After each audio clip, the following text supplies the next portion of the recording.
À l'abordage sera le triomphe du désir et des pulsions de vie. Tout a commencé avec un roman d'Emmanuel Baya-Mactam qui s'appelle Arcadie. Et j'ai été très impressionné et réjoui surtout parce que c'est un texte vraiment réjouissant. Et je me suis dit, j'ai vraiment très envie de rencontrer Emmanuel Baya-Mactam pour le plaisir de converser. Et dans cette conversation est venue une association d'idées entre l'histoire d'Arcadie et une pièce de Marivaux qui s'appelle Le Triomphe de l'amour.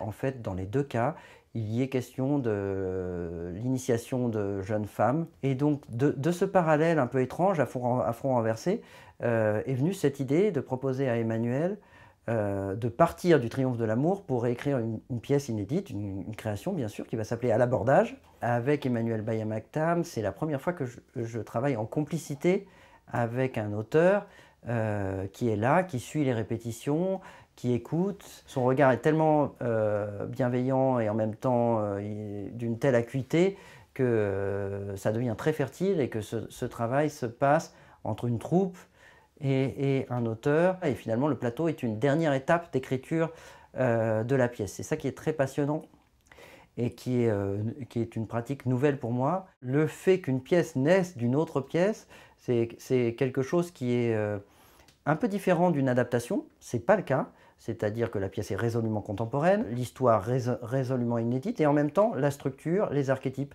viennent du Triomphe de l'amour de Marivaux. Et pour ceux qui connaissent bien la pièce, ils vont parfaitement la reconnaître, voire pas reconnaître les personnages. Quand on reprend ce récit de manière contemporaine, on se rend compte à quel point Marivaux, sur la question notamment de la féminité, était incroyablement en avance. Et pour autant, il ne faut pas chercher Marivaux dans cette pièce particulièrement.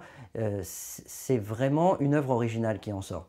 Il y est question de clash de générations. Alors nous, il y a deux générations d'auteurs, donc ça c'est une chose, mais à l'intérieur même de la pièce, il y a la manière dont la jeunesse, portée par une jeunesse, par des jeunes femmes en l'occurrence surtout, va renverser la génération des sachants, la génération des adultes.